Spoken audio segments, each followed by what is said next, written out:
হাজরিন, আল্লাহ রসুল যে দোয়া হাত তুলে করেছেন সেই দোয়া হাত তুলে করাই সুন্নাত। ওই দোয়ায় যদি আপনি হাত না তোলেন তাহলে বেদাত। আর যে দোয়া আল্লাহ রসুল হাত না তুলে এমনি মুখ দিয়ে পড়েছেন ওইগুলি মুখ দিয়ে পড়াই সুন্নাত। ওই ক্ষেত্রে যদি আপনি হাত তোলেন তাহলে বেদাত। বেদাত মূলত আমল না, বেদাত মূলত পদ্ধতি। বেদাত কি? পদ্ধতি। আমলকে আমরা বেদাত বলি না, বেদাত পদ্ধতি। যেমন সুনানে দারিকুতনি থেকে বিভিন্ন আরো হাদিস আছে। মসজিদে নববীর পাশ দিয়ে হযরত আবু মুসা আশারী যাচ্ছেন, দেখলেন কিছু লোক গোল হয়ে বসে, একটা মাতব্বর আছে বা আমির আছে, বলছে তোমরা সবাই 33 বার সুবহানাল্লাহ পড়ো বা 100 বার সুবহানাল্লাহ পড়ো। সবাই সুবহানাল্লাহ সুবহানাল্লাহ সুবহানাল্লাহ জিকিরে একবারে মুখে মানে একবারে বলক উঠে গেছে। আবার 100 বার হয়ে যাচ্ছে, এবার বলতেছে তোমরা সবাই এবার আল্লাহ আকবার 100 বার, আবার আল্লাহ আকবার 100 বার, একবারে সমবেত কণ্ঠে সবাই জোরে জোরে পড়তেছে। আবু মুসা আশারী দেখে চলে গেলেন, এ কি অবস্থা! বিশ্বনবী তো আমাদের এই আমল শেখা দেয় নাই। গেলেন হযরত আব্দুল্লাহ বিন মাসউদকে, বললেন আব্দুল্লাহ বিন মাসউদ, আমি একটা আজব আমল মসজিদে দেখলাম। কি দেখলে? আমি মসজিদ নববীর পাশ দিয়ে আসার সময় দেখলাম কিছু লোক গোল হয়ে বসে আছে, একটা আমির আছে, মাতব্বর আছে। ওই মাতব্বর বলছে আপনারা সবাই 100 বার সুবহানাল্লাহ পড়েন। সবাই সমবেত ভাবে বলছে, হয়ে যাচ্ছে। আবার বলছে এবার আলহামদুলিল্লাহ পড়েন, সবাই পড়ছে। এবার আল্লাহু আকবার পড়েন, সবাই পড়ছে। তুমি তাদের কিছু বলনি? কয় না, আমি বলিনি। কয় কেন তুমি বললে না? কয় আপনার অপেক্ষায় আছি যে আপনি বয়োজ্যেষ্ঠ সাহাবী, আগে ইসলাম কবুল করেছেন আর আমরা পরে করেছি, আমরা তো আমল সম্পর্কে কথা আমাদের জানা নাই। এই আমলটা ভালো কি মন্দ, সুন্নাত না বেদাত, এটা আমি চিনতে পারিনি। অতএব আপনার আগমনের অপেক্ষায় আছি যে আপনি বয়োজ্যেষ্ঠ সাহাবী, আপনি কি বলেন? বলতেছে চলো। হযরত আব্দুল্লাহ বিন মাসউদ মসজিদে আসলেন, এসে বললেন তোমরা সওয়াব নয় পাপ গুনাহ গুনে গুনে রাখো। এই আমলের দ্বারা সওয়াব নয় পাপ বা গুনাহ গুনে গুনে রাখো। মানে তোমরা যতগুলো আমল গুনে গুনে করেছো ওগুলো সওয়াব হয় নাই, গুনে গুনে গুনাহ করেছো। তোমরা যে গুনে গুনে ইবাদত করেছো, এতবার পড়ো, এটা গুনে গুনে তোমরা গুনাহ করেছো, সওয়াব অর্জন করো না। এখন সুবহানাল্লাহ, আলহামদুলিল্লাহ, আল্লাহু আকবার বলা কি বেদাত? এগুলো মাসনুন জিকির, কিন্তু পদ্ধতিটা বেদাত। মানে এইভাবে আল্লাহ রাসূল সমবেত ভাবে গোল হয়ে বসে সঙ্গীতের সুরে ঝুঁকে ঝুঁকে সবাই সমবেত ভাবে সুবহানাল্লাহ সুবহানাল্লাহ এইভাবে গোল চক্কর মেরে বসে বিশ্বনবী সাহাবীদের নিয়ে কোনোদিন জিকিরের মাহফিল করেননি। তাই এইভাবে সমবেত ভাবে জিকিরের পদ্ধতিকে ইবনু মাসউদ বেদাত বলেছেন, ওই সুবহানাল্লাহকে বেদাত বলেন। তাহলে আমলের পদ্ধতিটা বেদাত, আমলটা বেদাত নয়। আমাদের সমাজের অধিকাংশ বেদাত এরকম, আমলটা মূলত বেদাত না, কিন্তু পদ্ধতিটা বেদাত। তরিকাটা আমরা বেদাতি তরিকায় বা খেলাফে সুন্নাতে আমরা করি। আর এই যে আমরা তরিকার বিরোধিতা করি কিভাবে? আমাদের সমাজে তরিকা পায়খানায় যাওয়ার সময় আল্লাহুম্মা ইন্না আউযুবিকা মিনাল খুবুসি ওয়াল খাবাইস।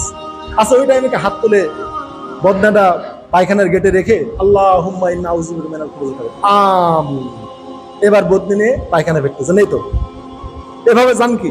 যান না। তার মানে এই দোয়াটা রাসূল মুখ দিয়ে পড়েছেন, ওই টাইমে পায়খানায় যাওয়ার সময় হাত তোলেন নাই। তাহলে এইভাবে মুখ দিয়ে পড়াই সুন্নাত। এখন আসেন, আপনি যদি বাড়ির কাউকে দেখেন সে পড়ছে আল্লাহুম্মা ইন্না আউযুবিকা মিনাল খুবুসি ওয়াল খাবাইস আমিন, পয়া পায়খানায় গেল, আপনি বলবেন না এই তুই এটা কোথায় পাইছিস?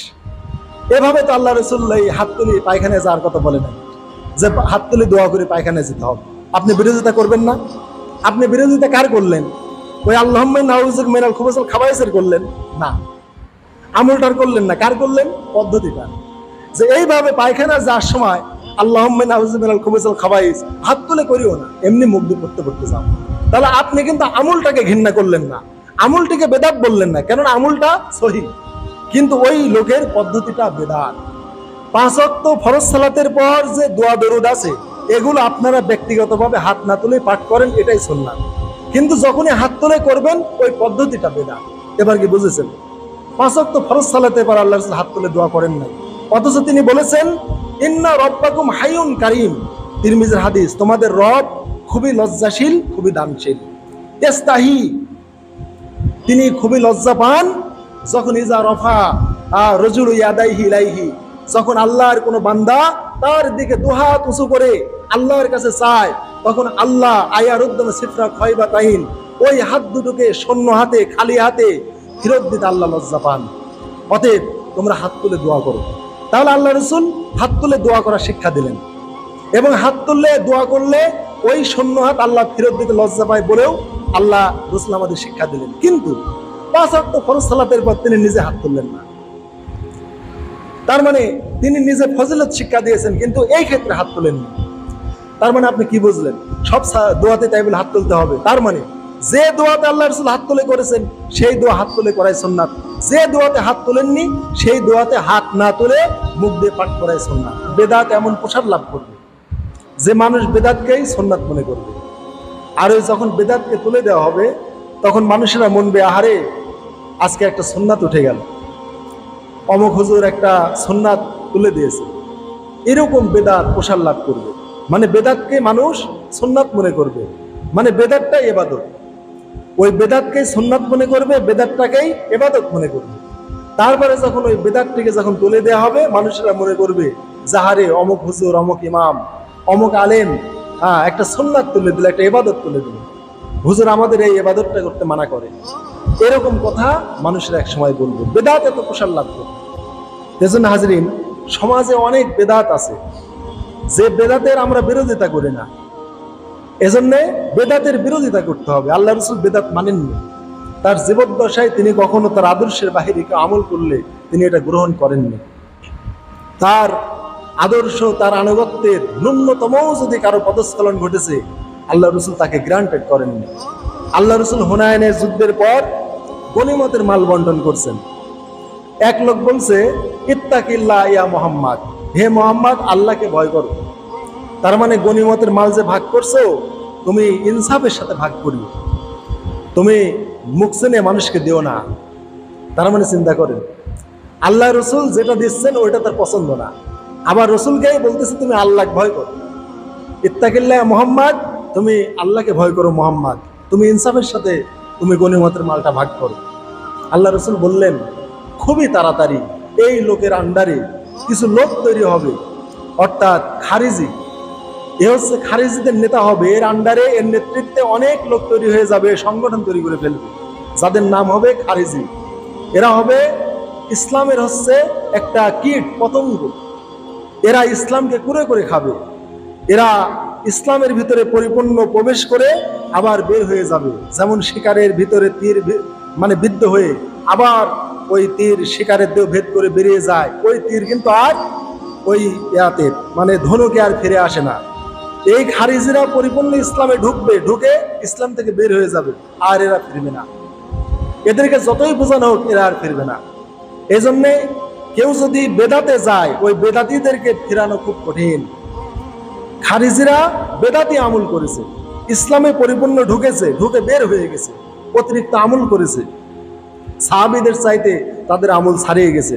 আল্লাহ রসুল বলেও গিয়েছেন, ওদের আমল তোমাদের আমলকে ছাড়িয়ে যাবে, ওদের তাকওয়া পরহেজগারি তোমাদের পরহেজগারিকে ছাড়িয়ে যাবে, ওদের কোরআন তেলাওয়াত তোমাদেরকে ছাড়িয়ে যাবে, ওদের জিকির আজকার তোমাদের চাইতে বেশি হবে, ছাড়িয়ে যাবে। কিন্তু ওদের কোরআন তেলাওয়াত ওদের কণ্ঠনালীর নিচেও নামবে না, ওদের দোয়া দুরূদ জিকির মাথার উপরে উঠবে না, ওটা আল্লাহ কখনো আসমানে তুলে নেবেন না।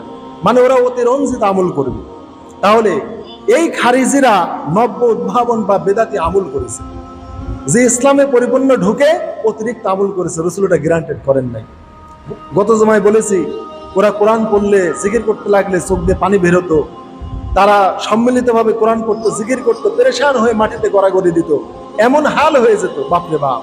এখন আপনারা দেখেন বিভিন্ন পীর সাহেবের মুরিদেরা ওয়াজ করতে লাগলে যখন টান দেয়, মুরিদেরা একবারে যায় পীর সাহেবের একবারে যা পাওয়া যায় জড়া ধরে, যে আমি মানে কোথায় আল্লাহকে খুঁজবো, আল্লাহ মনে হয় এখানেই চলে আসছে, নাউজুবিল্লাহ। তারপরে চাঁদোয়ার উপরে লাফালাফি করে চাঁদোয়া ছিঁড়ে ফেলছে, খুঁটি বয়ে উঠছে, কি যে জোশ উঠে যায় মাহফিলে। আপনারা দেখেন অনেক বক্তার মাহফিলে জোশ। এইরকম হাল সাহাবীদের হতো। সাহাবীরা নীরবে নিভিতে তারা কাঁদতেন। আল্লাহ রাসূল সাল্লাল্লাহু আলাইহি ওয়াসাল্লাম যখন বললেন, ফাত্তাকুন নারাল্লাতী ওয়াকুদুন নাস ওয়াল হিজারা, ওই জাহান্নামকে ভয় করো যে জাহান্নামের আগুন হবে মানুষ ও পাথর। এক সাহাবী নীরবে কাঁদতে লাগলেন, রাসূল তাকে সান্ত্বনা দিতে লাগলেন এবং তাকে বুকে জড়িয়ে নিলেন। সে ফিকরায় ফিকরায় কাঁদতে কাঁদতে রাসূলের বুকের মধ্যে সে মারা গেল। এই ছিল সাহাবীদের তাকওয়া। তারা মাটিতে গড়াগড়ি দিয়ে হুলু হুলু হয়ে চাঁদোয়া ছিঁড়ে ফেলে খুঁটি বয়ে উঠে এই কাজ তারা করতেন না। নীরবে নিভৃতে তাদের চোখের পানিটা আল্লাহকে দেখাতেন। এই জন্যে যত প্রকার ইবাদত আছে, কোনো ইবাদত বিশ্বনবীর আদর্শের বাইরে যতই করেন আপনার সেই ইবাদত কবুল হবে না। এই জন্য আমরা বেদাতের যখন বিরোধিতা করি তখন বলে হুজুর এটা কি বলে, সমাজে এত এত হুজুর করতেছে, এত এত লোক করছে, আমরাও হুজুর ভাইরা, আমরাও হুজুর, আমরাও কামিল পাশ করেছি, আমরাও বুখারী মুসলিম এই হাদিসগুলো আমরা পড়েছি, আমরা পড়েই কথা বলি, আমরা এগুলো পাইনি। যদি আপনারা পান আমাদের দেখাবেন, আমরা মেনে নিব। ফরজ সালাতের পর যদি সম্মিলিত দোয়া মুনাজাত কোনো হাদিসে দেখাতে পারেন, মেনে নিব। বিশ্বনবীর সুন্নাত আমাদের হারানো সম্পদ। আমি মনে করি আমি বিশ্বনবীর সব সুন্নাত আমি জানি না, আমি জানার চেষ্টায় আছি। আমাদের জীবন থেকে, সমাজ থেকে নবীর অনেক সুন্নাত, অনেক আদর্শ হারিয়ে গেছে, ওইগুলো আমি খুঁজছি, যেটা খুঁজে পাবো সেটা আমি আমল করব। আমি পাগড়ির হাদিস পেয়েছি, পাগড়ি পরেছি। সহিহ মুসলিমের হাদিস, রাসূল যখন জুমার খুতবা দিতেন মাথায় কালো পাগড়ি বাঁধা থাকতো। মক্কা বিজয়ের দিন মাথায় কালো পাগড়ি ছিল। মিশকাতের কিতাবুস সালাতের হাদিস, পাগড়ির যে পিছনে মানে দুটা ঝুঁটি ছিল, এই ঝুঁটির কথা হাদিসে বর্ণিত হয়েছে সহিহ মুসলিমে। আল্লাহর রাসূল এমন ভাবে জুমার খুতবা দিতেন, তার মাথায় কালো পাগড়ি ছিল। কালো পাগড়ির রঙও বর্ণিত হয়েছে, পিছনে দুটা ঝুঁটি ছিল, ঝুঁটিও বর্ণিত হয়েছে।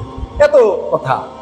আল্লাহ রাসূল সাদা মানে পোশাক পছন্দ করতেন, কামিজ পছন্দ করতেন, দাড়ি বড় করতে বলেছেন। যত সুন্নাত পাচ্ছি আমলের চেষ্টা করছি, আমার আরো অনেক জানার বাদ আছে। কেউ যদি শিক্ষা দেয়, নবীর কোনো সুন্নাত আমাদের শেখাতে পারে, মেনে নেব। কেননা বিশ্বনবী আমাদের আদর্শ। বিশ্বনবী কি আমাদের আদর্শ? তার আদর্শ আমাদের জীবন থেকে অনেক হারিয়ে গেছে, যেগুলো আমরা খুঁজে পাচ্ছি না। কেউ যদি আমাদের খুঁজে দেয়, মানতে আমাদের দ্বিধা নেই। কেননা বিশ্বনবী আমাদের জীবন, আমাদের মরণ, তাকে কেন্দ্রে আমাদের জীবন, আমাদের মৃত্যু। আমাদের জীবনের চাইতে আমরা বিশ্বনবীকে বেশি ভালোবাসি। অতএব তার আদর্শ কেউ যদি আমাদের দেখাতে পারে, তার সুন্নাত যদি আমাদেরকে ধরে দিতে পারে, সেই সুন্নাতের প্রতি আমরা আমল করব। এজন্য বলছি, জীবনের সকল ক্ষেত্রে বিশ্বনবী সাল্লাল্লাহু আলাইহি ওয়াসাল্লামের সুন্নাতের বা আদর্শের অনুসরণ করতে হবে।